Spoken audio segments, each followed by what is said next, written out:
উপস্থিত হাজরত ওলামায়ে কেরাম, সামনে অবস্থানরত আমার তোলাবায়ে আযম, মুরব্বিয়ানে কেরাম, যুবক ভাইরা, পর্দার আড়ালে পর্দানিশী সম্মানিত মা বোনেরা, আসসালামু আলাইকুম ওয়া রাহমাতুল্লাহি তাআলা ওয়া বারাকাতুহু। আজকে দারুল কিরাত উপলক্ষে সমগ্র পৃথিবীতে যে বিষয়ের উপরে আলোচনা করা হয় বা হবে, এই বিষয়ের উপরে আমিও চেষ্টা করব সমগ্র পৃথিবীতে আজকে কবর সম্পর্কে আলোচনা হবে। যেহেতু আজকে এই বিষয়ে আলোচনা, সবার সাথে সামঞ্জস্য রেখে আমি চেষ্টা করব কোরআন এবং হাদিস থেকে এই বিষয়ের উপরে কিছু আলোচনা করার। আল্লাহ পাক যেন আমাকে বলার, আমরা যারা সামনে আছি সবাইকে শোনার, আমল করার তৌফিক দান করেন, বলি আল্লাহুম্মা আমিন। তার আগে আমি মালিক পরবর্তীকার আলামিনের দরবার দোয়া করে নেই, আল্লাহ যেন আমাকে বলার তৌফিক দিন। রব্বি ইশরাহ লি সাদরি ওয়া ইয়াসসির লি আমরি ওয়াহলুল উকদাতাম মিন লিসানি ইয়াফকাহু কাওলি। কারণ কথা বলার ক্ষমতা, কথা বলার শক্তিটা কেবলমাত্র আসে মালিক পরবর্তীকার আলামিনের পক্ষ থেকে। কোন মানুষ চাইলে যেমনি চায় তেমনি কথা বলতে পারবে না, যদি আল্লাহ পাক সুযোগ না দেয়। অনেক সময় তোমরা দেখবা অনেক অনেক জ্ঞানী মানুষগুলো আছে, তারা মানুষের সামনে এসে দুই চারটা কথা বলতে পারে না, পা কম্পন শুরু হয়ে যায়, সিনায় ভূমিকম্প শুরু হয়ে যায়। এই কারণে আল্লাহ পাক তামাম নবীদেরকে এই দোয়া শিক্ষা দিয়েছেন, তোমরা যখন তোমাদের উম্মতদেরকে হেদায়েত করার জন্য বাণীগুলো করবা, তোমাদের উম্মতগুলো যাতে তোমার কথাগুলো বুঝতে পারে, তোমার কথাগুলো শুনতে পারে, তোমার কথাগুলো বুঝতে পারে, শ্রবণ করার ক্ষমতা যেন রাখতে পারে, এবং তুমি যেন তার কথাগুলোকে কাউলান সাবিদা সুজা সুজাভাবে কথা বলতে পারো, এই হিসাবে আমার কাছে সাহায্য চেয়ে নিও। আল্লাহ পাক কোরআন আল কারীমের মধ্যে এই আয়াতটা লিপিবদ্ধ করে দিলেন, যাতে করে মানুষ যখন কথা বলে, কথা বলার শক্তি অর্জন করার দোয়া হিসাবে মানুষ বুঝা, মানুষকে নসিহত করলে মানুষ তোমার কথাগুলো বুঝতে পারে। এইভাবে আল্লাহ পাক এই কোরআন আল কারীমের মধ্যে এই দোয়াটা সীমাবদ্ধ করে রেখেছিলেন, লিপিবদ্ধ করে রেখেছেন, যাতে করে অন্ততপক্ষে এই দোয়াটা তোমরা যেন পড়ো। এর দোয়ার বিনিময়ে কি হয় জানেন? এই দোয়া যারা পড়ে তাদের জবানের মধ্যে যদি কোনো ত্রুটি থাকে, আল্লাহ পাক ত্রুটিকে দূর করে দেন। তাদের আওয়াজগুলো মানুষ বুঝতে যদি কষ্ট হয়, এই কষ্টটা আল্লাহ দূর করে, যারা শুনে তাদের দেহের মধ্যে তোমার কথাটা আল্লাহ বাস্তবায়ন করে দেন। শুধু তাই নয়, তোমার মুখ থেকে যে আওয়াজটা বাইর হবে, এই কথাটা মানুষ যেন আমল করতে পারে, এইভাবে আল্লাহ পাক পরিবর্তন করে দেন। সুবহানাল্লাহ। এটা জানেন মুসা আলাইহিস সালামের জবান ছিল বাট্টি, খাটো ছিল। তিনি কিন্তু ওয়াজ করতে পারতেন না, উম্মতদেরকে নসিহত করলে লোকেরা বুঝতে পারতো না। তিনি এক কথা বলতে 3 ঘন্টা 2 ঘন্টা চলে যেত। তিনি আসসালামু আলাইকুম দিতে তার জবানের পক্ষে ছিল না, জবানটা তার কলবের পক্ষে ছিল না, তিনি যা চাইতেন তা বলতে পারতেন না। তিনি আল্লাহর দরবারে দোয়া করলেন, আল্লাহ আমাকে তো নবী বানিয়ে পাঠিয়েছো, কিন্তু আমি এমন ভাবে জবান আল্লাহ পাক আপনি আমাকে দিয়েছেন। আমরা জানি এই যে ফেরাউন মুসা আলাইহিস সালামকে মুসা না শিশু, এটা পরীক্ষা করার জন্য আগুন দিয়ে পরীক্ষা করেছিল। আর ছোট শিশু মুসা আলাইহিস সালামকে আল্লাহ বাঁচাবার জন্য যদি তিনি নবী প্রমাণিত হইতেন, তাহলে ছোটবেলা ফেরাউন তাকে হত্যা করে ফেলত। কিন্তু আল্লাহ পাক কায়দা করে ফেরাউনের মনের মধ্যে যাতে এই কথা আসে, মুসা আলাইহিস সালাম উনি নবী না, উনি একজন শিশু, শিশু হলে তো ছেড়ে দিবে। আল্লাহ পাক কায়দা করে আগুনের টুকরাটা ধরায় দিলেন। ছোট শিশু আগুন না বুঝে মুখের মধ্যে দিয়েছিলেন, তার জিহ্বাটা জ্বলে গেল, কিছু অংশটা জ্বলে গিয়েছিল, খাটো হয়ে গেল। কিন্তু মুসা আলাইহিস সালাম যখন নবী হয়ে গেলেন, তখন তিনি ওয়াজ করলেন, এত ওয়াজ লোকেরা বুঝতে পারে না। তিনি সারাদিন আল্লাহর দরবারে আল্লাহর হুকুমগুলো মানুষের সামনে উপস্থাপন করেন, কিন্তু তার কথাটা মানুষের কাছে পৌঁছে, কিন্তু মানুষ বুঝতে পারে না। এক পর্যায়ে গিয়ে মুসা আলাইহিস সালাম আল্লাহর দরবারে গিয়ে হাত উঠিয়ে বললেন, রব্বি ইশরাহ লি সাদরি, ও আল্লাহ আমার সিনাটাকে প্রশস্ত করে দাও, ওয়া ইয়াসসির লি আমরি, আমার উপর যে হুকুমটা করো এটা সহজ করে দাও, ইয়াফকাহু কাওলি, আমি যা বলি মানুষ যেন বুঝতে পারে। সুবহানাল্লাহ। আল্লাহ পাক হুকুম করলেন, বিশ্ববাসী যত ওয়াইজরা রয়েছেন, যত নসিহতরা, যত লেকচার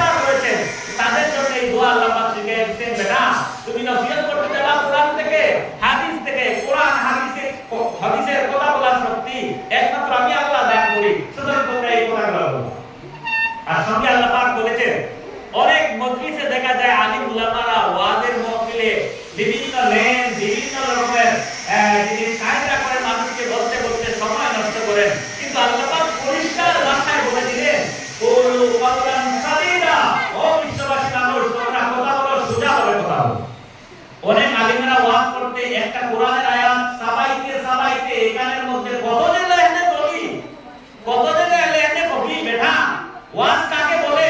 কিয়ামতের দিন অসংখ্য ওয়াইজ যে আল্লাহ পাক এমন পিটুনি দিবে, তখন বোঝা যাবে কার ওয়াজ আল্লাহর দরবারে কবুল হবে, কার ওয়াজ কোথায় যাবে।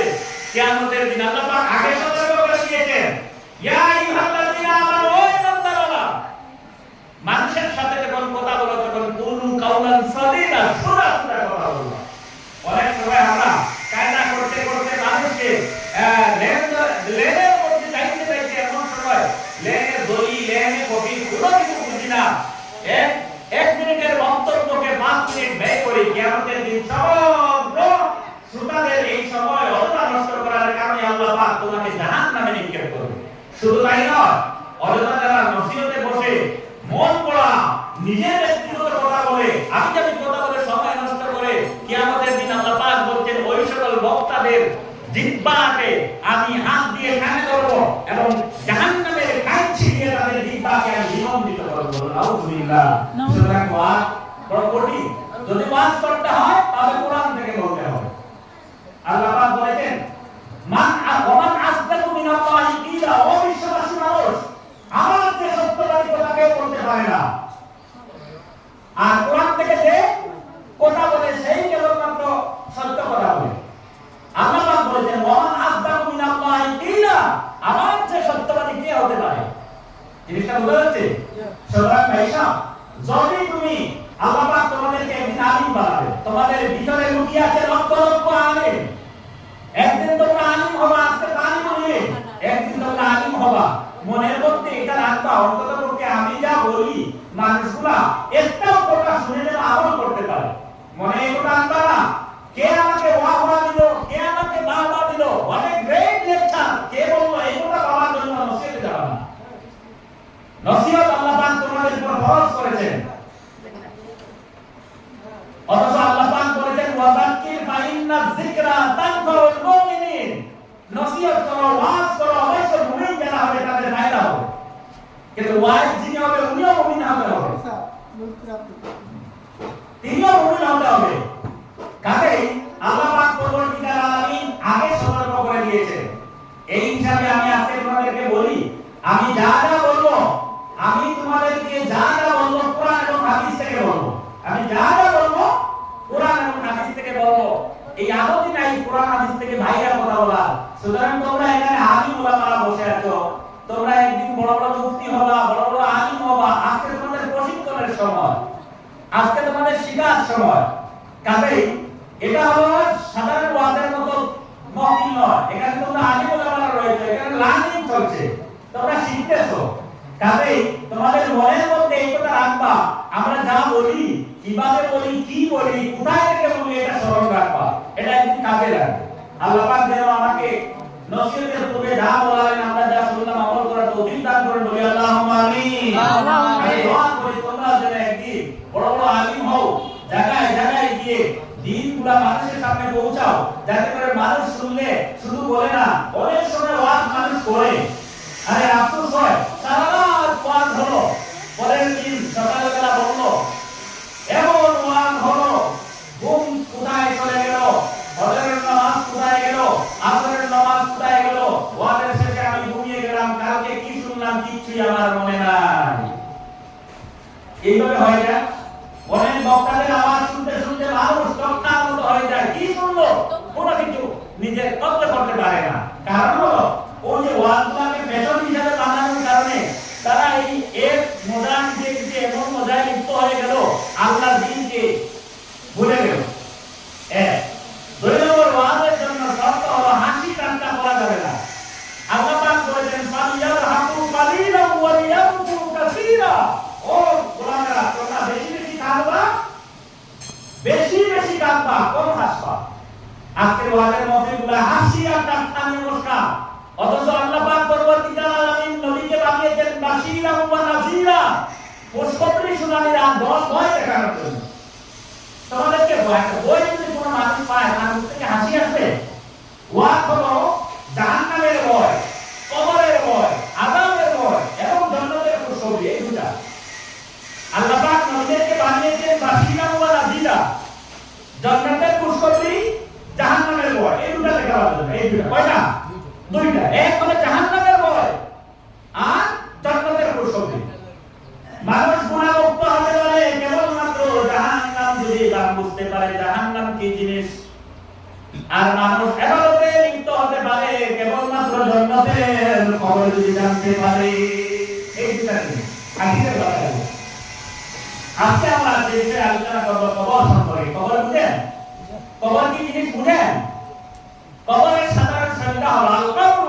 কবর হলো মৃত্যু থেকে কিয়ামত পর্যন্ত যে সময় বা অবস্থান তার নাম হলো কবর। কিতাবে তোমরা কবর হিসেবে যাবে না, কিতাবে তোমরা আলামে বারজাখ, এটা একটা জিন্দেগি। আলামে বারজাখ হচ্ছে কবরের জিন্দেগি।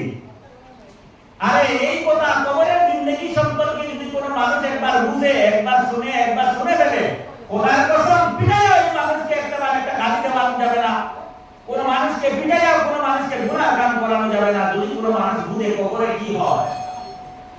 অন্য riwayate এসেছে মানুষকে কবরে রাখার পরে 24 ঘন্টা একজন মৃত ব্যক্তির সাথে কি আচরণ করা হয়, কি ব্যবহার করা হয়, যদি পৃথিবীর মানুষ জানতো, খোদার কসম কোন মানুষ মারা গেলে দাফন করার মানুষ পাওয়া যাইত না। হাদিস শরীফে এসেছে নবী করিম সাল্লাল্লাহু আলাইহি ওয়াসাল্লাম বলেন, আমি যদি কবরে কি হয় এটা যদি তোমার সামনে উপস্থাপন করে ফেলি, ও আমার সাহাবীরা, তোমাদেরকে কবরের শাস্তি সম্পর্কে যদি আমি অবগত করি, খোদার কসম করে বলি আজ থেকে কোন মানুষ মারা যাওয়ার পরে কবরে দাফন করার লোক পাওয়া যাবে না। কি আযাব! কবর কি জিনিস? অন্য হাদিসে এসেছে বিশ্ব নবী মুহাম্মদুর রাসূলুল্লাহ সাল্লাল্লাহু আলাইহি ওয়াসাল্লাম বলেন, ও সাহাবীরা, তোমরা জানো না আজকে তোমরা জন্মগ্রহণ করেছো, যুবক হয়েছো, বালিক হয়েছো, যুবক হয়েছো, বৃদ্ধা হয়েছো, এই অবস্থার ভিতরে তোমাদের যে সময়গুলো ব্যয় হলো, যে দিনগুলো গেল, যে টাইমগুলো গেল, আল্লাহ রাব্বুল আলামিন বলেন, আল্লাহ রাব্বুল আলামিনের হাবিব বলেন, প্রতিদিন আল্লাহ রাব্বুল আলামিনের হাবিবের ভাষা অনুযায়ী একজন মানুষকে প্রতিদিন 70 বার কবর ডাক দেয়। গোলাম তোমার অপেক্ষা আমি বসে আছি, কোথায় আছো, কোথায় করতেছো? খবর বলছে। যদিও হাদিসটা পুরোপুরি সহিহ রাওয়ায়াত নয়, কিন্তু হাদিসটা আমাদের ক্ষেত্রে ব্যবহার হচ্ছে বা এই 70 বার বলা হয়েছে। 70 বার কবর বলে, গোলাম দুনিয়া বেশি মাদারি করতে হবে না, যা চাইছো তা করছো, আমি মাটি, আমার উপরে আঘাত করছো, যা তোমার মন চায় করতেছো, আমি কবর তোমাকে সতর্ক করে দিচ্ছি, একদিন তুমি আমার কাছে আসবা, বেশি দেরি নয়, ভেরি স্মল, খুব তাড়াতাড়ি তুমি আমার কাছে চলে আসবা। খবরদার হুঁশিয়ার হয়ে যাও। কেমন খবর? সহিহ হাদিসের মধ্যে এসেছে আল্লাহ নবী মুহাম্মদুর রাসূলুল্লাহ সাল্লাল্লাহু আলাইহি ওয়াসাল্লাম বলেন, প্রতিদিন 5 বার অথবা 5টা বাক্য প্রত্যেক মানুষের কবরটাকে জানাবে। কবর চিৎকার দিয়ে বলে, গোলাম আনা বাইতুল গুরবা, আমি অন্ধকারের ঘর, আনা বাইতুল গুরবা, আনা বাইতুল তুরাব, দুনিয়ার জমিনে চলাফেরা করছো, বেটা তোমার জন্য মাটির ঘর আমি প্রস্তুত রয়েছি, বেশি দেরি নয়, তুমি আমার কাছে চলে আসতে হবে। আনা বাইতুল গুরবা, আমি মাটির ঘর, আনা বাইতুল গুরবা, আমি অন্ধকারের ঘর। অন্য রাওয়ায়াতে আছে আনা বাইতুল তুরাব, আমি মাটির ঘর, একদিন তুমি আমার সামনে চলে আসবা। মাটির ঘর বলতে কবরে যে জায়গায় রাখা হবে রে গোলাম, ডান পাশেও মাটি থাকবে, বাম পাশেও মাটি থাকবে, পায়ের নিচে, পিঠির নিচেও মাটি থাকবে, মাথার উপর দিয়ে তাকাইলেও মাটি থাকবে। এই হিসাবে নবী বলছেন প্রতিদিন প্রত্যেক মানুষকে বলে আনা বাইতুল তুরাব, কবর বলে, গোলাম ও মিয়া, আনা বাইতুল তুরাব, আমি তোমার অপেক্ষায় রয়েছি, আমি মাটির ঘর অপেক্ষায় রয়েছি। আনা বাইতুল জুলমাম, আমি অন্ধকারের ঘর, আমি তোমার অপেক্ষায় রয়েছি। কবরে দুনিয়ার জমিনে বাইসা চলাফেরা করতেছো, রাতের বেলা কখনো চন্দ্রের আলো, কখনো বিদ্যুতের আলো, কখনো মোমবাতির আলো, ঘরের মধ্যে শুয়ে আছো মোমবাতির আলো, তাও যদি মোমবাতি শেষ হয়ে যায়, বিদ্যুৎ আছে, বিদ্যুৎ শেষ হয়ে গেলে মোমবাতি আছে, রাতের বেলা অন্ধকার নাই। আমরা অন্ধকারকে পছন্দ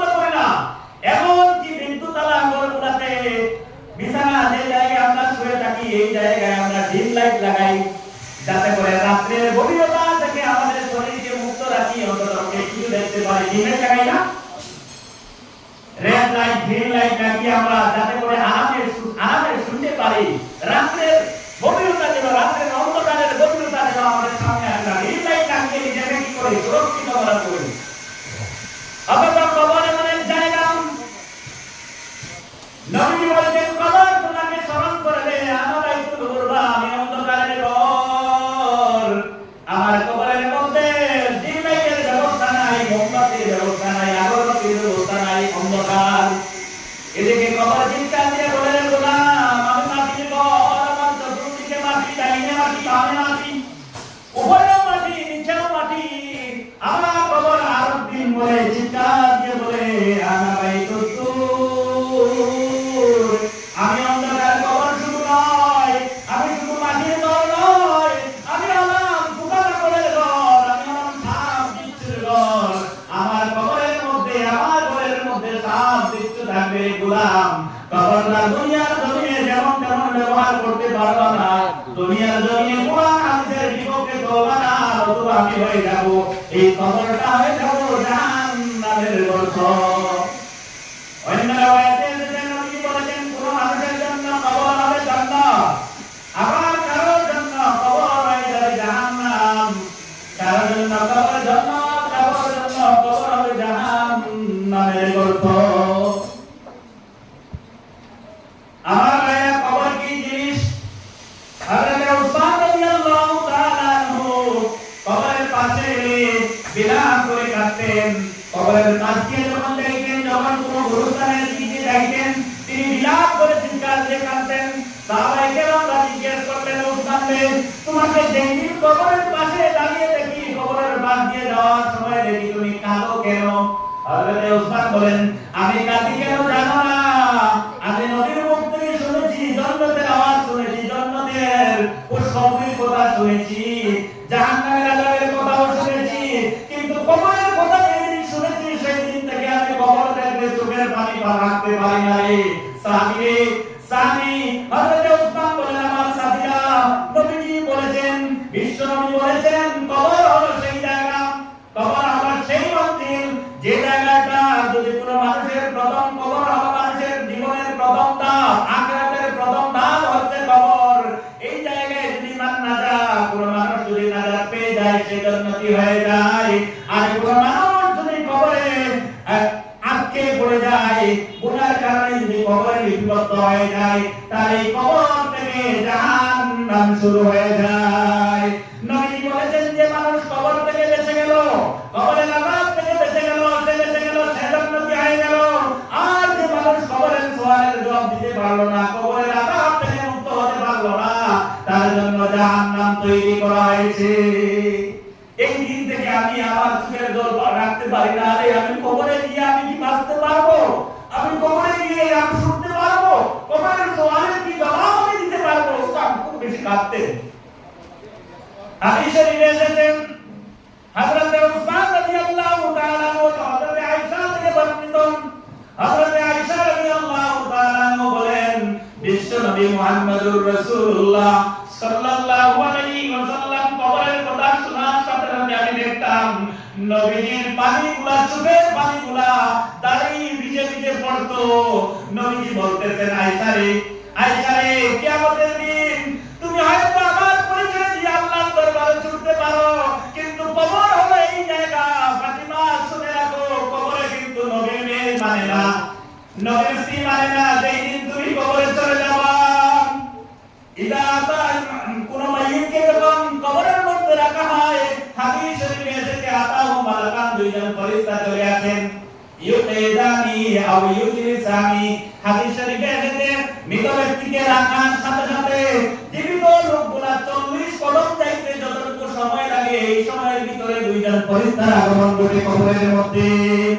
দুইজন ফেরেশতা, প্রথম ফেরেশতারা ঢোকার সাথে সাথে মৃত ব্যক্তিকে জীবিত করা হয়। কি আজীব!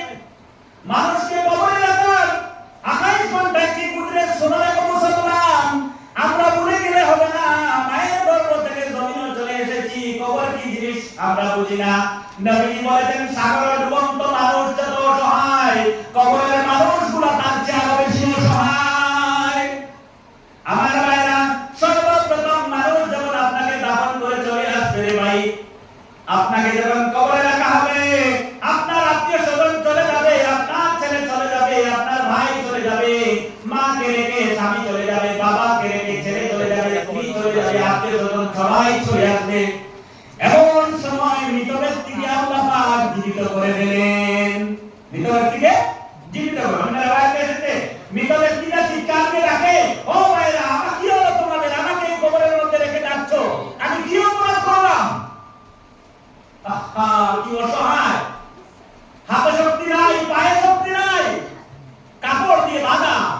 এমন অবস্থায় তুমি দেখবা তোমার ছেলে এই মুহূর্তে তোমাকে কবরে রেখে চলে যাচ্ছে, তোমার ভাই তোমাকে কবরে রেখে চলে যাচ্ছে, তোমার স্বামী তোমাকে কবরে রেখে চলে যাচ্ছে। তুমি চিৎকার দিয়ে বলো, স্বামী, তোমার সাথে আমি 20 বছর সংসার করেছি, একই বিছানায় ঘুমাইলাম, আজকে রাত্রে অন্ধকারে তুমি আমাকে কিভাবে শুয়ে একা একা রেখে কিভাবে একা একা করে চলে যাচ্ছ? চিৎকার করে ডাক দিবে, এই ডাক কিন্তু কেউ শুনবে না। হাদিস শরীফে এসেছেন, বিশ্বনবী মুহাম্মদুর রাসূলুল্লাহ সাল্লাল্লাহু আলাইহি ওয়াসাল্লাম বলেন, আমার ভাইরা, কবরে যখন রাখা হবে, প্রথম বিশ্বনবী মুহাম্মদুর রাসূলুল্লাহ সাল্লাল্লাহু আলাইহি ওয়াসাল্লাম বলেন, মানুষকে জীবিত যখন করা হবে, দুইজন ফেরেশতা এসে জীবিত করে তাকে সওয়াল করা হবে। প্রথম যে সওয়াল করা হবে, সবাই জানান, মার রাব্বুকা। আরে ভাই সাহেব, কবরের ব্যক্তিকে, মৃত ব্যক্তিকে জীবিত করে দেখানো হবে, মার রাব্বুকা, বেটা তোমার রব কে? ইন কানা মুমিনান, যদি তুমি মুমিন হও, তোমার মুখ থেকে সুন্দর সুন্দর আরবি ভাষা চলে আসবে। আরবি ভাষায় তুমি বলবা, রব্বি আল্লাহ, আমার রব আল্লাহ। ভাই সাহেব, বিষয়টা মনে মনে আসতে পারে, আমি কি আরবি জানি না, আমি কেমনে আরবি জানবো? আমি তো আরবি মানুষ, আনপড় মানুষ, আমি আরবি বুঝি না। ফরিস্তারা আরবিতে বলবে, আমি কেমনে সওয়ালের জবাব দিব? একজন সাহাবী এসে নবীজিকে প্রশ্ন, এক সাহাবীকে একজন আরবি মানুষ প্রশ্ন করেছিল, শুনেছি নবীজি বলেছেন কবরে 3টা সওয়ালের জবাব করা হয়, এই সওয়ালের জবাব যদি সঠিকভাবে দেওয়া যায় তাহলে কবর জান্নাতে পরিণত হয়ে যায়, আর যে মানুষ কবরের সওয়ালের জবাব দিতে পারে এই জান্নাতি হয়ে যায়। আমি এই সওয়ালের 3টা সওয়াল মুখস্থ, জবাব উত্তর সহকারে ভালো করে মুখস্থ করে ফেলি, আর কবরে যখন ফরিস্তা এসে আমাকে জিজ্ঞেস করবে, আর চটচট করে আমি এই আনসারগুলো দিয়ে দেবো, আমি কি পারবো? নবীজি বলেন, জানো রে, কবরে যেই দিন তোমাকে জীবিত করা হবে, সেই দিন তোমার আমলগুলো কথা বলবে, তোমার ইচ্ছা মতো কথা হবে না। আল্লাহ পাক এই কবরের মধ্যে তোমার মুখের মধ্যে তালা লাগানো হবে, হাতের মধ্যে বেড়ি লাগানো হবে। যেমন জাহান্নামের হাসরের ময়দানে, জাহান্নামের অথবা হাসরের ময়দানে বলা হয়েছে, আল ইয়াউমা নাখতিমু আলা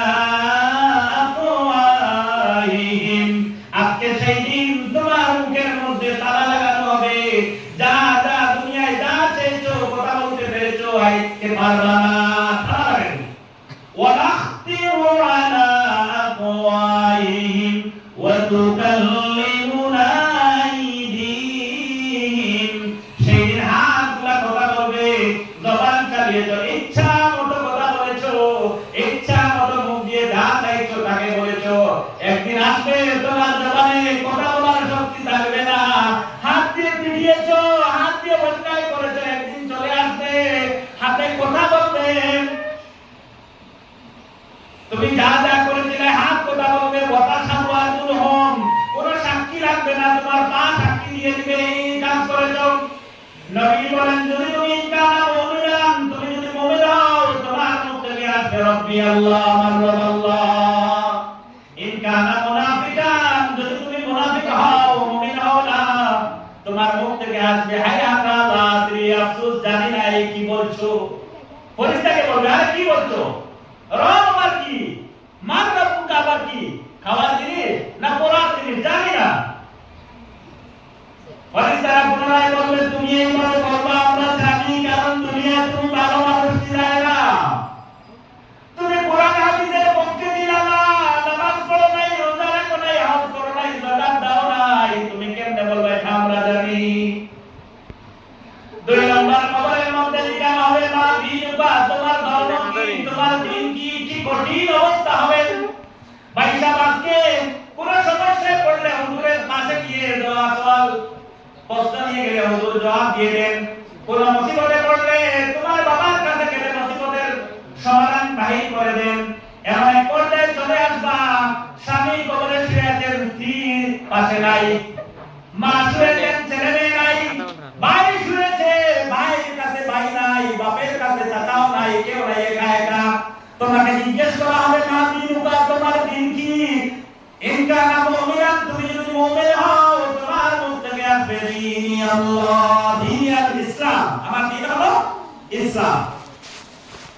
ইনকা না মুনাফিকান, যদি তুমি মুনাফিক হও তখন তোমার মুখ থেকে পুরাই আসবে হায়াতা দিয়া ফোন জানি না কি করছো, আমি নতুন শুনলাম, জীবনে কোনোদিন শুনি নাই, এমন ভাষা ব্যবহার করছো জীবনে কোনোদিন বুঝি নাই, শুনি নাই।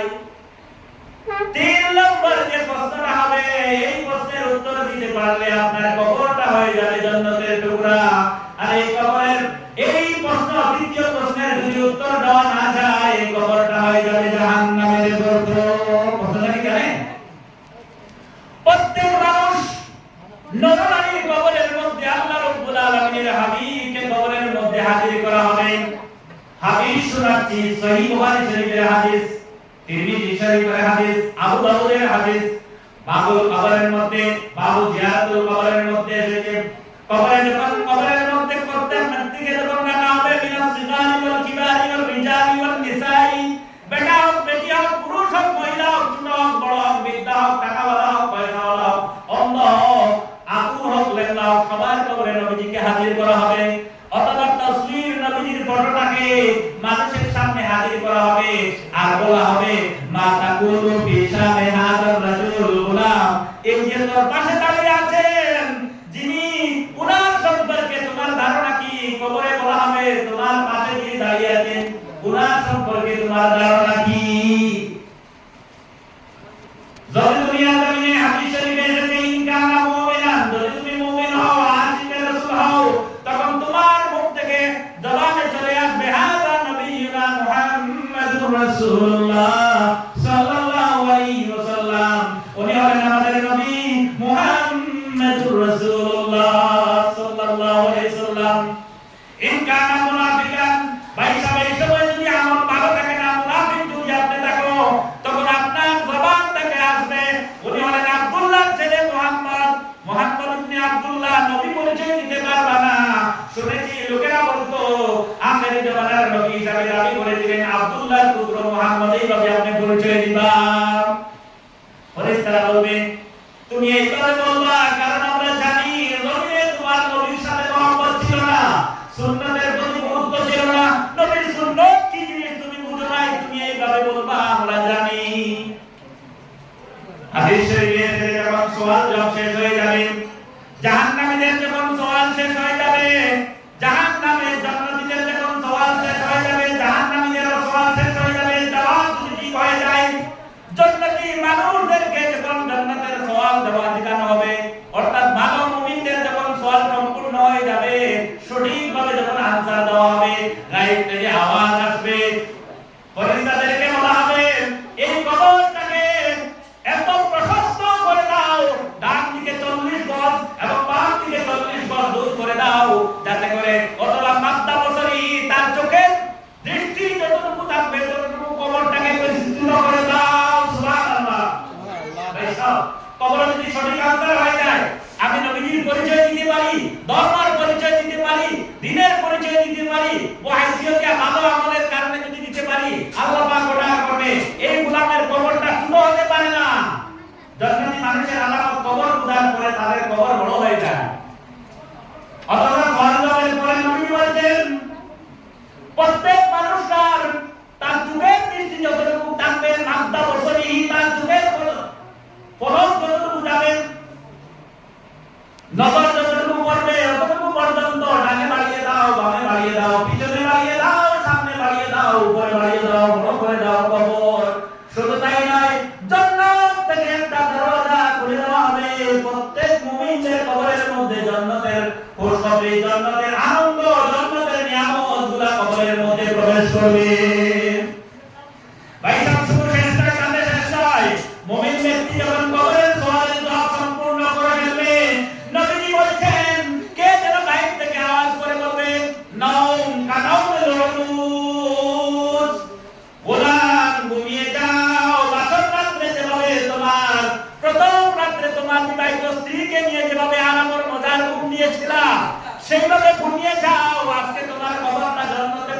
হয়ে গেল নাউম কানাউমিল উরুজ। হাদিস শরীফে এসেছেন অথবা কোরআনুল কারীমের মধ্যে এসেছেন কিয়ামতের দিন যখন হয়ে যাবে কবরে মানুষ ঘুমিয়ে পড়বে, হাজার হাজার লক্ষ লক্ষ কোটি কোটি দিন চলে যাবে, বুঝবে না মুমিন ব্যক্তিরা।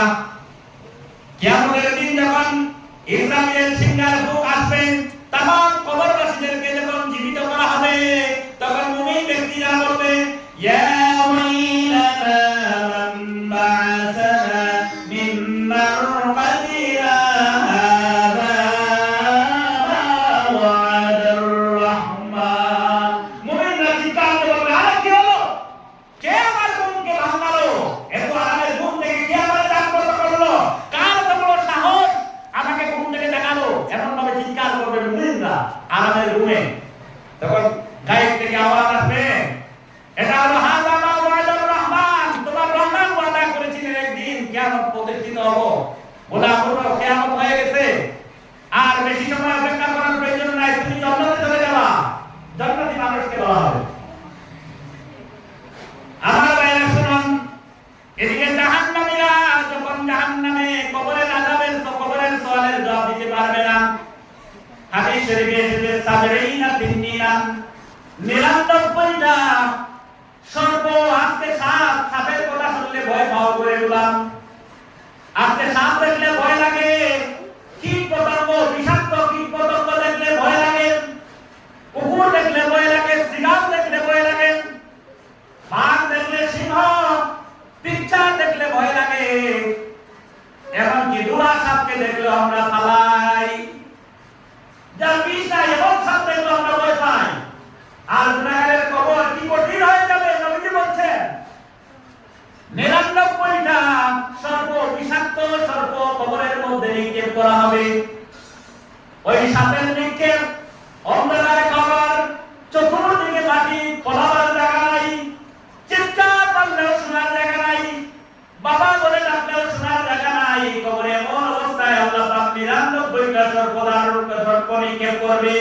ওই সাপগুলা কবরের মধ্যে আসার সাথে সাথে এত বিষাক্ত সাপ, ওরা মানুষের হাতের মধ্যে দর্শন করবে, পায়ের মধ্যে দর্শন করবে, বুকে দর্শন করবে, কপালের মধ্যে দর্শন করবে, পিঠের মধ্যে দর্শন করবে।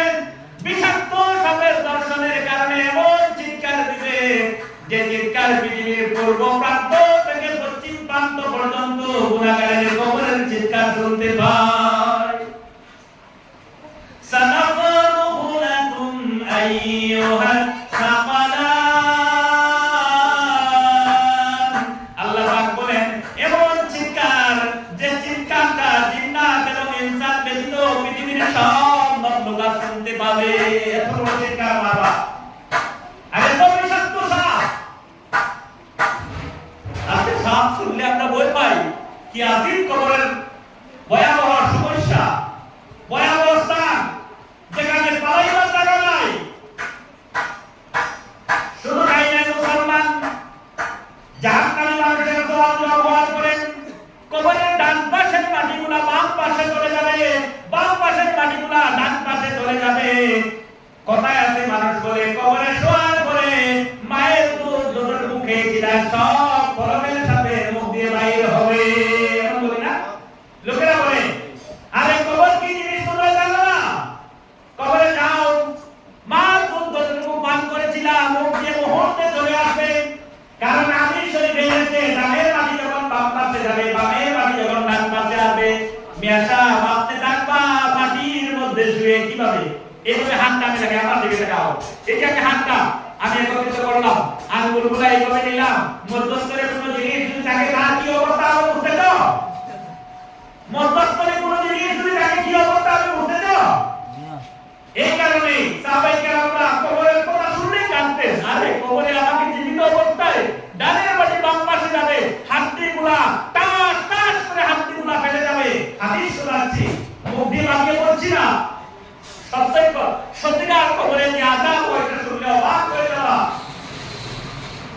কবরের কথা যদি তোমরা শুনো, কোরআন কসম করে বলি নামাজ পড়ার জন্য ওয়াজ করার প্রয়োজন হবে না, রোজা রাখার জন্য নসিহত করা লাগবে না, চুরি বন্ধ করা, জিনা বন্ধ করা, ব্যভিচার বন্ধ করার জন্য আলিমদের ওয়াজের মহফিলে এই পরিবেশটা জানতো। অনেক সময় দেখা যায় কবরের পাশ থেকে পশুগুলা দৌড় দেন। হাদিস শরীফ, হাদিসে কুরসি, কোরআনুল কারীম, কবরের আযাব পুরা সত্য, কবরের আযাব পুরা সত্য। নবীজি বেশিরভাগ জাহান্নামার কবরের কথাগুলো দিয়ে মানুষকে ভয় দেখাতেন, যাতে করে মানুষ আল্লাহমুখী হোক, জাহান্নাম থেকে বাঁচুক, কবরের আযাব থেকে বাঁচুক। হাদিস শরীফে একবার এসেছে, বিশ্বনবী মুহাম্মদুর রাসূলুল্লাহ সাল্লাল্লাহু আলাইহি ওয়াসাল্লাম একবার যাতায়াত করতেন রাস্তার পাশ দিয়ে। কবরে কোন মানুষের বেশি আযাব হয় শুনে রাখো মুসলমান। দুই গুণ মানুষের বেশি আযাব হয় কবরে। বেশি আযাব, প্রাথমিকভাবে আযাব শুরু হয়ে যায় দুই গুণ মানুষ।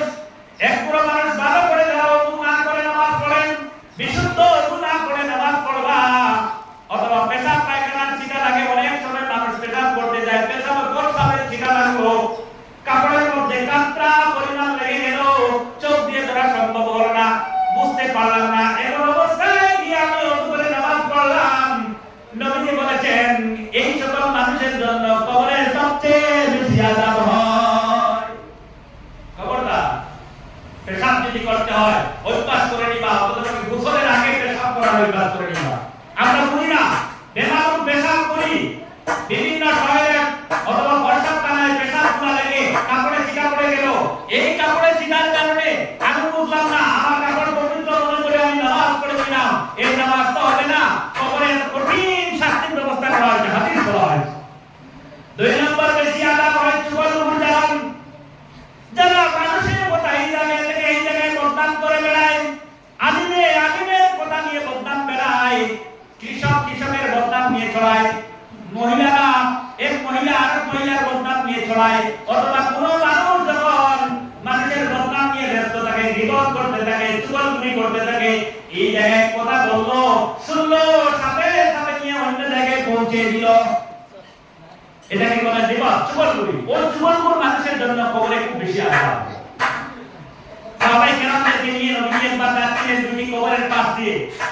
এমন সময় নবী দাঁড়িয়ে গেলেন, বললেন এই কবরটা কার? একজন সাহাবী বললেন ইয়া রাসূলুল্লাহ, ওই লোকটা যে খুব বেশি চুগলখড়ি করে। নবীজি বললেন আমি দেখতে পাচ্ছি, আমি তো নবী, আমি দেখতে পাচ্ছি, শুনতে পাচ্ছি এই কবরে ভীষণ আযাব হচ্ছে। আরেকটি কবরের ব্যাপারে নবীজি বললেন এই কবরে আযাব হচ্ছে কারণ হলো লোকটা পেশাব করার পরে সতর্ক অবলম্বন করতো না, পেশাব করার সঙ্গে সময় সতর্ক অবলম্বন করতো না, পেশাবের ছিদ্র, পেশাবের ছিটাগুলা শরীরে থাকা অবস্থায় ওযু করে নামাজ পড়েছিল, আজকে তার এই অবস্থা। হযরত মুসা আলাইহিস সালাম, হযরত মুসা আলাইহিস সালামের কথা বলছি। তাফসীরের কিতাবের মধ্যে এসেছে একবার মুসা আলাইহিস সালাম তার কিছু সাথী নিয়ে, সাহাবী কেরাম নিয়ে এক কবরের পাশ দিয়ে যাচ্ছেন। হঠাৎ করে দেখেন মুসা আলাইহিস সালাম দাঁড়িয়ে গেলেন আর বলতেছেন, ফখরুদ্দিন রাজি রাহমাতুল্লাহি তাআলা বলতেছেন, তাফসীরের কিতাবের মধ্যে এসেছে, তিনি বলতেছেন দাঁড়িয়ে গেলেন, সাহাবায়ে কেরামদেরকে জিজ্ঞেস করলেন এই কবরে এত আযাব হচ্ছে কারণটা কি? এই কবরটা কার? কবরটা কার? অথবা অন্য রকমের এসেছে তিনি কবরের পাশে দাঁড়িয়ে গেলেন আর কবরের আযাব দিয়ে দাঁড়িয়ে গেলেন, বলতেছেন তোমরা জানো না আমি নবী, আমি কবরের খবর শুনতে পাই, এই কবরে এত ভীষণ আযাব হচ্ছে কারণটা কি? সাহাবায়ে কেরামরা বললেন ইয়া রাসূলুল্লাহ, মুসা আলাইহিস সালামকে বলতেন ইয়া মুসা কালিমুল্লাহ, ও মুসা এই কবরটা হলো একজন সুদখোর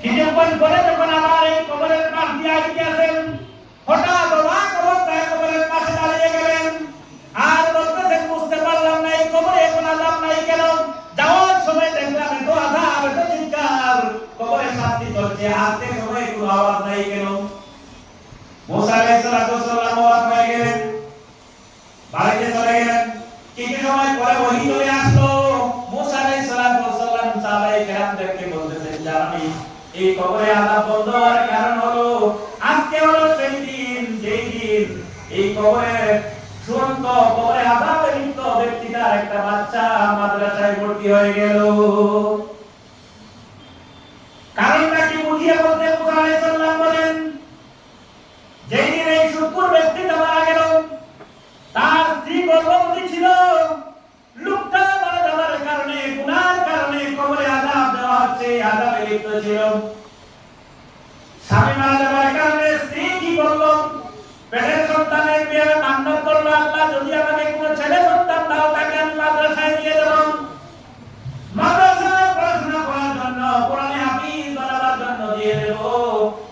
আর এই বাচ্চা আজকে বয়স হয়েছে, বালিগ হয়েছে, ছোট্ট কথা বলার মতো উপযোগী হয়েছে, মা পার্শ্ববর্তী একটা মাদ্রাসায় নিয়ে উপস্থিত করে দিল।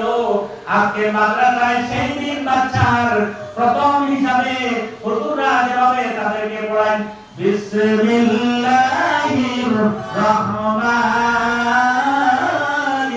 রহিম। আজকে ছোট্ট বাচ্চাটা মাদ্রাসায় ভর্তি হয়ে গেল, তার ছোট্ট নিষ্পাপ বাচ্চাটা, নিষ্পাপ বাচ্চার মুখ থেকে যখন বিসমিল্লাহির রহমানির রহিম আওয়াজ আসতো, রহমান বলে ছোট বাচ্চা ডাক দিল, রহিম বলে ডাক দিল, আমি আল্লাহ রাব্বুল আলামিনের রহমতের জোশমান রয় তো ছোট বাচ্চা কেমনে রহমান বলে আমাকে ডাকছে, আজকে প্রথম রহমান বলে ডাকছে। আমি আল্লাহ রাব্বুল আলামিনের রহমতের জোশমান রয় দেখলাম কি করা যায়, কি সাহায্য করি। আমি রহমান, আমি তো বলেছি উজিবু দাওয়াতাদ দাঈ ইযা দান, কোন মানুষ যদি আমাকে ডাকে আমি তার সাড়া কবুল করি। এই ছোট্ট বাচ্চা রহমান বলে ডাকলো, তাকে কি সাহায্য করতে পারি? আমি দেখলাম তার বাবা, তাকে যিনি জন্ম দিয়েছেন, জন্মদারিণী মা, আমার স্বামী আজকে কবরে কষ্টের মধ্যে আছে, কবরে আযাবে লিপ্ত আছে। আমি রহমান রহিমের নামের কুদরতে, রহিমের নামের কুদরতে, রহিমের নামের খাতিরে আমি আল্লাহ রাব্বুল আলামিন কবরের ফেরেশতাকে বলে দিলাম, কবর এই গুনাহের কবর থেকে আযাবটাকে তুমি থামিয়ে দাও। সুবহানাল্লাহ, থামিয়ে দাও, স্টপ, বন্ধ করে দাও, আর আযাব দিবা না, কবর দাও। কারণ হলো এই গুনাহের রাস্তায় একটা বাচ্চা আমাকে রহমান বলে ডাক দিয়েছে, রহিম বলে ডাক দিয়েছে। আমি আল্লাহ যদি ওই বাচ্চার রহমান শোনার পরে, রহিম শোনার পরে তার বাপের কবরের মধ্যে বাপকে যদি আমি পিটাই, জাহান্নামের পরীক্ষা দিয়ে যদি বাপকে পিটাই, আমি রহমান কোথায় থাকি, রহমানের কি ভ্যালু, আমি রহমানের শান কোথায়? সুতরাং খবরদার তাকে আযাব দিবা না। বোঝা গেল বাচ্চারা যখন কবরের পাশে গিয়ে অথবা বাচ্চাদের কারণে, আওলাদের কারণে কবরের আযাব থেকে পানা দেওয়া যায়। নবী বলেছেন, প্রতিদিন নবী বলেছেন, ইন্নী আল্লাহুম্মা ইন্নী আউযু বিকা মিন আযাবিল কবর। নবী প্রত্যেক নামাজের পরে বলতেন, আল্লাহুম্মা ইন্নী আউযু বিকা মিন আযাবিল কবর, আল্লাহ আমাকে কবরের আযাব থেকে তুমি মুক্ত দান ফরমাও। ওয়া আউযু বিকা মিন আযাবি জাহান্নাম, আল্লাহ আমাকে জাহান্নামের আযাব থেকে তুমি ক্ষমা দাও, জাহান্নামের আযাব থেকে মাফ করে দাও। এইভাবে নবী বলতেন, আউযু বিকা মিন আযাবিন নার, আউযু বিকা মিন আযাবিল কবর, আউযু বিকা মিন আযাবি জাহান্নাম। এইভাবে নবী বলতেন। আমার ভাইরা, কবরের পাশে কবরে কিভাবে মানুষকে স্মরণ করা যায় শুনুন। হাদিস শরীফে এসেছে, কবরের পাশ দিয়ে যদি কোনো মানুষ চলে যায়, এই সময় কবরের মৃত ব্যক্তিটা মাথা উঁচু করে চায়, কে যায় আমার পাশ দিয়ে। সুবহানাল্লাহ, কত সহায় মুরিদরা। আপনার বাবা দুনিয়া থেকে চলে গিয়েছেন, মা চলে গিয়েছেন, তিনি কবরে আছেন, প্রতিদিন অন্ততপক্ষে তোমার দিকে তাকিয়ে আছেন, একটা আমার জন্য কোনো হাদিয়া নিয়ে আসো কিনা, আমার জন্য কোনো তোফা নিয়ে আসো কিনা। এমনকি পশুপক্ষী যখন কবরে উপরে জামাগুলা নিয়ে লাফানা করে কবরে পাশে দিয়ে আওয়াজ করে লাফায়, এই পায়ের শীর্ষ শুনে উঠা মাথা উঁচু করে যায়, কে যায় আমার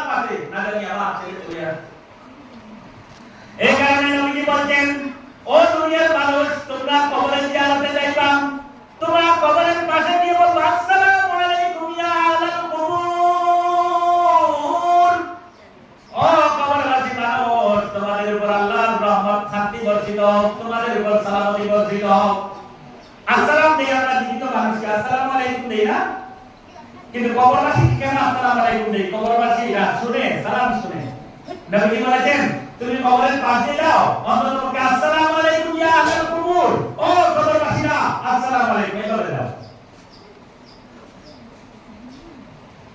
শুধু তাই নয়, কবরের আযাব থেকে মুক্ত করার জন্য, নিজের পাপের জন্য আল্লাহ পাক দোয়া শিখায় দিলেন। বলুন রব্বির হামহুমা কামা রাব্বায়ানি সগীরা। নবী বলেন কোন মানুষ যদি তার বাপের কবরের সামনে গিয়া, মায়ের কবরের পাশে গিয়া যদি বলে রব্বির হামহুমা কামা রাব্বায়ানি সগীরা, সাথে সাথে আল্লাহ পাক প্রত্যেক মায়ের এবং বাপের কবরের আযাব আল্লাহ পাক ক্ষমা করে দেন। হাদিস শরীফে এসেছে কেমনে তোমাদের বাপের জিয়ারত করবা শুনুন মুসলমান। বিভিন্ন রাওয়ায়াতে এসেছে কোন মানুষ যদি তার মায়ের কবরের সামনে গিয়ে দাঁড়ায়, মায়ের মুখ দিয়া বাপের মুখোমুখি হয়ে দাঁড়াও আর গিয়ে বলো আপু তোমার ছেলে একবার আমি চলে এসেছি, আপু তোমার আব্দুল্লাহ আমি চলে এসেছি, আমি রহমান চলে এসেছি, মার নাম ধরে তুমি ডাকো মা আমি তোমার কলিজার টুকরা নুরুল তোমার কবরের পাশে চলে এসেছি। এইভাবে মাকে সম্বোধন করে তুমি ডাক দাও, বাবাকে সম্বোধন করে ডাক দাও। হাদিস শরীফে এসেছে তুমি ডাক দিতে দেরি হবে, সাথে সাথে তোমার কবরের শোয়া মা অথবা বাবাকে আল্লাহ জীবিত করায় দেন। বলো সুবহানাল্লাহ। দুই নম্বর বার যখন তুমি মা বলে ডাক দিবা, বাবা বলে ডাক দিবা, মাকে বসানো হবে। তৃতীয়বার মা ডাক দেওয়ার সাথে মা বলবে বেটা তোর কথা আমি শুনছি, কি হয়েছে বল, তোমার কথা আমি শুনতেছি, কি হয়েছে বল। এই সময় তুমি যা যা শুনবা দোয়া করবা, দোয়া করবা। আল্লাহ পাক এই দোয়ার বিনিময়ে কুরআন তিলাওয়াত যখন করবা, কুরআন তিলাওয়াতের বিনিময়ে তোমার মায়ের কবর থেকে আল্লাহ পাক আযাবকে হালকা করতে থাকে। সুতরাং বেশি বেশি জিয়ারত করবা, মায়ের কবরে যাবা, পার্শ্ববর্তী মানুষের কবরে যাবা, ভাইয়ের কবরে যাবা, দাদার কবরে যাবা, নানার কবরে যাবা, জিয়ারত করবা। জিয়ারত হলো সুন্নাত। মহিলারা কেমনে জিয়ারত করবা? মহিলারা তোমার কবরস্থানে জায়গা মানুষ থাকার কারণে তোমাকে কবরস্থানে যাওয়ার সুযোগ দেওয়া হয় নাই, যেহেতু তোমরা পর্দাশালী হিসাবে থাকবা, তোমরা কবরস্থানে যাওয়ার প্রয়োজন নাই। কিন্তু তুমি যখন হাত উঠাবা, নামাজ পড়ে যখন হাত উঠাবা, হাত উঠিয়ে যখন তুমি তোমার মায়ের কথা আল্লাহর দরবারে উপস্থাপন করবা, বাপের কথা উপস্থাপন করবা, সব খবরগুলো আল্লাহ পাক তোমার শুনবেন, সব খবরগুলো বুঝেন। আল্লাহ পাক তোমার দোয়ার বিনিময়ে তোমার মা, তোমার আহওয়াল, তোমার স্বামীকে কবরে ক্ষমা করে দেন। সুতরাং কবর থেকে হাদিস শরীফে এসেছে অসংখ্য মানুষ কবরে গুনাহগার হিসেবে যাবে, আর তার কবরবাসী মানুষগুলো জিয়ারত করার কারণে, কবরগুলো মানুষ আত্মীয়স্বজনরা জিয়ারত করার কারণে আস্তে আস্তে এমন পর্যায়ে হয়ে যাবে এই জিয়ারতের বিনিময়ে আল্লাহ পাক তার গুনাহগুলিকে maaf করতে করতে জান্নাতি হিসাবে বানিয়ে দেবে। বলো সুবহানাল্লাহ। সুতরাং ভাই সাহেব কি কঠিন অবস্থা, কবরের উপর রাখা হবে, আপনার ছেলেও থাকবে না, আপনার মাও থাকবে না, আপনার বাবাও থাকবে না, আত্মীয়স্বজন যে যাবা একা একা থাকবা। আজকে আমার শরীরে তাকত আছে, আমি যা চাইছি তা করতে পারছি, মুখে শক্তি আছে, পকেটে টাকা আছে, ইচ্ছা করে যা খাইতে চাই সব খাইতে পারছি, শরীরে তাকত আছে, যেদিকে টাকাই সেদিকে টাকাইতে পারছি, যাইতে পারছি। আরে এমন অবস্থায় তোমাকে কবরে রাখা হবে। হাদিস শরীফে এসেছে তোমার যখন কবরের মধ্যে রাখা হবে, তোমার আত্মীয়স্বজনরা, তোমার ছেলেও তোমাকে কবরে রেখে, ছেলে বলবে বেশি দেরি করা যাবে না, বাপের শরীর থেকে দুর্গন্ধ বাহির হবে, বাহির হয়ে যাবে, দেরি করা যাবে না। ভাই সাহেব দুনিয়া থেকে যেদিন চলে যাবা, আপন বলতে কাউকে পাবা না। আজকে কত না মানুষ আপন আপন করে ব্যস্ত হয়েছে রে মুসলমান।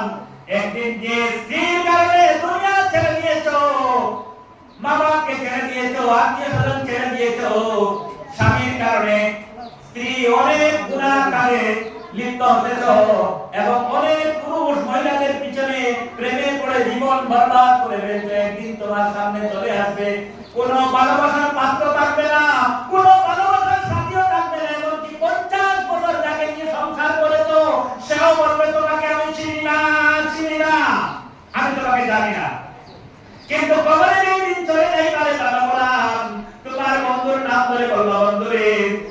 জীবনে একটা দিন তোকে না দেখে ঘুমাই নাই, তোকে একদিন না না দেখে আমি শুই নাই, তোকে ছাড়া আমি বাজারে যাই নাই রে। স্ত্রীকে বলবা, স্ত্রী রে তুই ছাড়া আমি কোনোদিনই ঘুমাই নাই। মার্কেটে গিয়েছি রাত্রে তোর সাথে শুইবার জন্য, তাড়াহুড়া করে চলে এসেছি। ওয়াজ শোনা দিয়েছি রাত্রে 12টার পূর্বে চলে এসেছি, না জানি একা কেমনে তুমি রাত কাটাবা। তোমাকে একা একা আমি কোনোদিন ডাকি নাই, তুমি ছাড়া আমি থাকতে পারি নাই, আমি ছাড়া তুমিও থাকতে পারো নাই। এই স্ত্রীকেও বলবা, ও আমার স্ত্রী, আজকে আমি দুনিয়া থেকে চলে যাওয়ার কারণে আমার শরীরের দামি দামি পোশাক গুলা ফেলে ফেলছো, সাদা কাপড় পরাইয়া শেষ গোসল দিয়া একটা কাঠের মধ্যে যখন শুইয়ে দেওয়া হবে, এই সময় মহিষ বলতে থাকে, আরে আমার কি হলো, আমি কি অপরাধ করলাম, আমাকে তোমরা কি যেন গোসল করাইলাম, কাপড়গুলা খুলে ফেললাম, সাদা কাপড় দিয়ে 3টা ভাগ দিলাম, মাথার মধ্যে বেঁধে দিলাম, পায়ের মধ্যে বেঁধে দিলাম, মুখের মধ্যে বেঁধে দিলাম, এমন একটা গাড়ির মধ্যে সওয়ার করালাম, সবার মাথার উপরে করে নিয়ে আমাকে এমন একটা ঘরের মধ্যে তোমরা রেখে যাচ্ছ। কি অপরাধ করেছি আজকে অন্ধকার ঘরের মধ্যে আমাকে রেখে গেলাম? ছেলেকে ডাক দিয়ে বলবে, বাবা রে তোকে কি আমি খাওয়াই নাই, তোকে কি আমি পড়াই নাই, তোকে কি আমি আদর করি নাই, তুই যা চেয়েছিলে সব দিয়েছি, আজকে কেমনে তুই আমাকে রেখে যাচ্ছ? চিৎকার দিয়ে বলবে। স্ত্রী তার স্বামীকে বলবে, ও স্বামী আমার, তোমার জন্য আমার বাপের বাড়ি যাইতাম না, বাপের বাড়ি আমি ত্যাগ করেছি, আমার মায়ের কথা শুনি নাই, মায়ের কথা শুনি নাই, তোমার জন্য আমার সব ছেড়ে দিয়েছি, আজকে তুমি কেমনে আমাকে রেখে যাচ্ছ? স্ত্রী স্বামীকে চিৎকার দিয়ে বলবে, এমন চিৎকার দিলে পৃথিবীর পূর্ব প্রান্ত থেকে পশ্চিম প্রান্তের মানুষ শুনতে পাবে, কিন্তু মানুষ শুনবে না, আফসোস করতে থাকবে। এই কঠিন অবস্থায় তোমাকে কবরে রেখে রাখা হবে, সেই দিন তুমি বুঝতে পারবা হাদিস শরীফে যে কবরে প্রতিদিন তাকে আনা বাইতুল কুরআন, আমি অন্ধকার ঘর, আনা বাইতুল কুরআন, আমি মাটির ঘর, আনা বাইতুল কুরআন, আনা বাইতুল দুর, আমি পোকা মাকড়ের ঘর। এই দিন হাদিসটা তোমার কবরে পড়ে যাবে। কবরে যখন আযাব হবে, কবরবাসীকে জিজ্ঞাসা করবে, বেটা তোমার উপর আযাব দেওয়া হচ্ছে, তোমাকে কেউ কি ভয় দেখায় নাই? কবরের ব্যাপারে, কবরের ব্যাপারে যদি ভয় দেখানো হয় নাই কি? কবরের ব্যাপারে কেউ কি তোমাকে নসিহত করে নাই? তখন তুমি বলবা, না না, নসিহত করা হয়েছিল মাদ্রাসায় দারুল কিরাতের সেন্টারে নুরুল হুদা নামক ব্যক্তিটা কবরের ব্যাপারে কথা বলেছিল, কিন্তু সেই দিন মনে করলাম আলিমেরা সাধারণভাবে যে ওয়াজ করে এইভাবে ওয়াজ চলছে, আমি বুঝতে পারি না এই সত্যটা কতটুকু আজকে সত্য। বুঝলাম যা যা বলেছেন সব সত্য, সত্যিকার অন্ধকার ঘর, সামনে মাটি, ডানে মাটি, বামে মাটি, পোকামাকড়, লাইট নাই, ঘরের মধ্যে ডিম লাইট ছিল, আজকে একটা ডিম লাইটও নাই, মোমবাতিও নাই। হুজুর যা যা বলেছিলেন সব সত্য, কিন্তু হুজুরের কথা মানি নাই, না মানার কারণে অবস্থা। চিৎকার দিয়ে সকল কবরবাসীরা বলবে, আল্লাহ আমাকে একটা সুযোগ করে দাও, আমাকে একটা বার জমিনে যাইতে দাও, আমি যা যা রেখে এসেছি আমার জমিনে, আমার ছেলে কেমনে আমাকে রেখে গেল, আমার বউ আমাকে কেমনে রেখে গেল, আমার মা আমাকে কেমনে রেখে গেল, তাদেরকে আমি ত্যায্য মুক্ত করে সকল সম্পত্তি, সকল টাকা পয়সা তোমার রাস্তায় দিয়ে যেতে চাই, একটা বার আমাকে সুযোগ দাও। আল্লাহ পাক বলবেন, লা ইয়াস্তাখিরুনা সাআতাও ওয়া লা ইস্তাকদিমুন। বেটা মওতের ব্যাপারে আল্লাহ পাক তখন চিৎকার দিয়ে বলবেন, গোলাম এক সেকেন্ড তোমার বেশিও দেওয়া যাবে না, কমও দেওয়া যাবে না, লা ইয়াস্তাখিরুনা সাআতাও ওয়া লা ইস্তাকদিমুন। এই ব্যাপারে আমার কাছে কোনো কম্প্রোমাইজ নাই, যেটা তোমাকে হায়াত দিয়েছি এক সেকেন্ড কম নেই না, এক সেকেন্ড বেশিও দেওয়া যাবে না। সুতরাং আল্লাহ পাক পরবর্তীকালে আলামিন বড় কঠিন অবস্থায় বলবে, এই অবস্থায় বলে নিজেকে দোষ দিবে, আল্লাহর দরবারে বলবে, কবরে বসে, জাহান্নামে বসে, জাহান্নামের আযাবে বসে বলবেন, আয় আল্লাহ তাআলা আরিনাল্লাযাইনি আদাল্লানা মিনাল জিন্নি ওয়াল ইনস। আল্লাহ আমাকে দেখায় দাও কে আমাকে গোমরা বানাইছিল, কে কবরের আযাব থেকে ভয় দেখায় নাই, কবরের আযাবের ভয় দেখায় নাই, নামাজ পড়া থেকে কে বিরত রেখেছিল, কে বিরত রেখেছিল, দেখায় দাও। আল্লাহ আলিমাল্লাহ বাইনা আল্লাহ, আমাকে গোমরা করেছিল কে, আমাকে দেখায় দাও।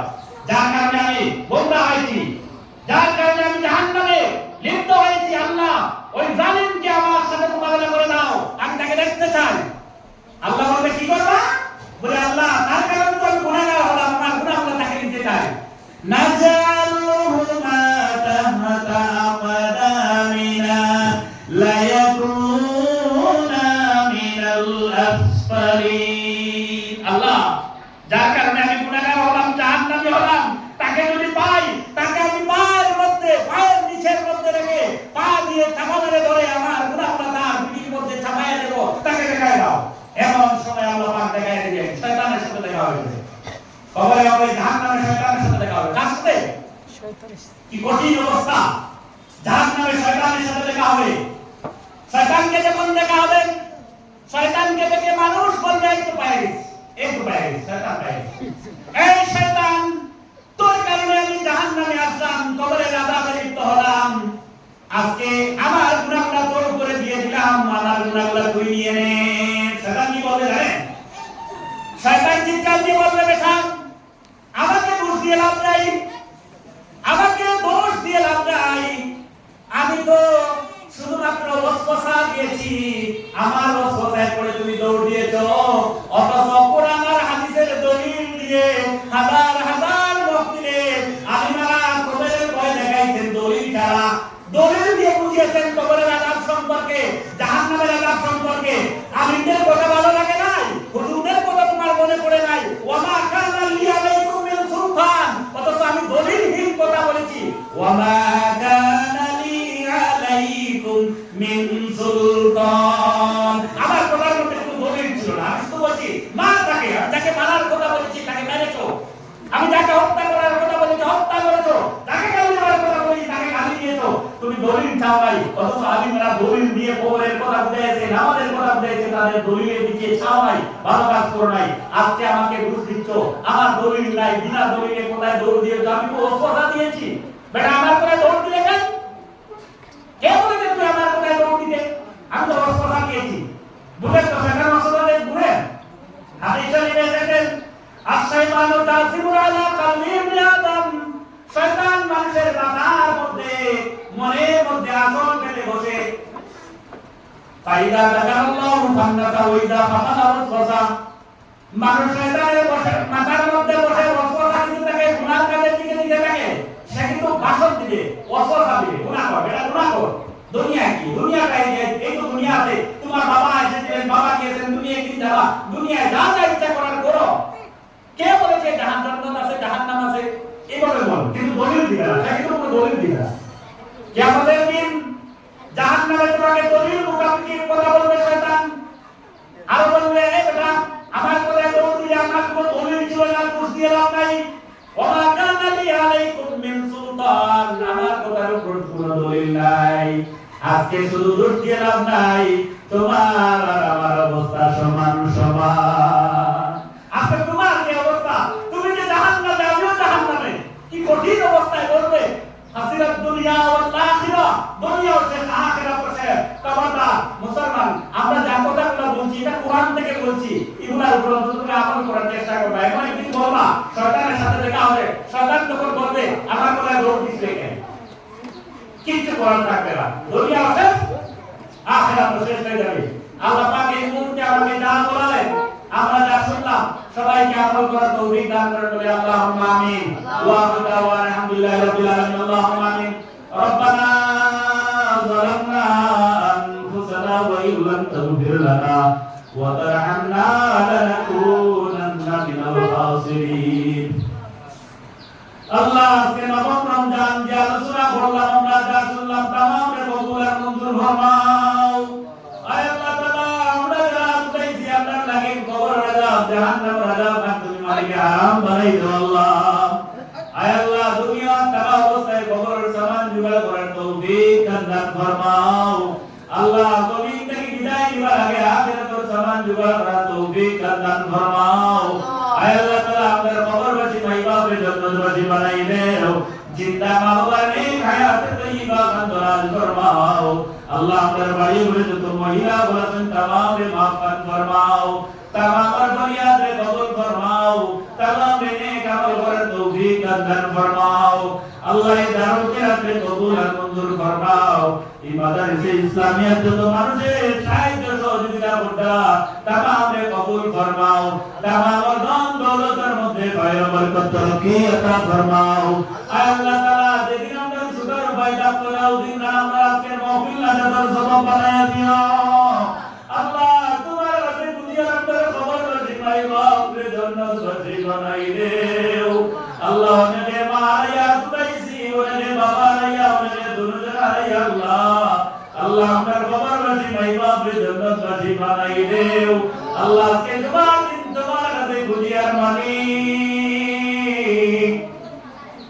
আল্লাহ আপনার গুনাহের কারণে মালিক কি আপনার খবর আজর মিজান শাস্তি খাতিও না। আল্লাহ গুনাহের কারণে মালিক আপনার উপরে বেদয়া হইয়া মালিক কি আপনারে জাহান্নামী বানাইও না আল্লাহ। আয় আল্লাহ শয়তানি ওসওয়াস থেকে আপনারে হেফাজত দান ফরমাও। আল্লাহ আমরা দুনিয়া থেকে যাওয়ার পথে পুরো মানুষ কি আপনার খবরের সামনে গিয়া দাঁড়িয়ে আমরা লাগি দোয়া করার ইস্তিগফার করার তৌফিক দান ফরমাও। রব্বির রহমহুমা কামা রব্বায়ানি সগীরা। ওয়া সাল্লাল্লাহু তাআলা আলা নবিয়িল হাবিবিল কারীম। আমিন।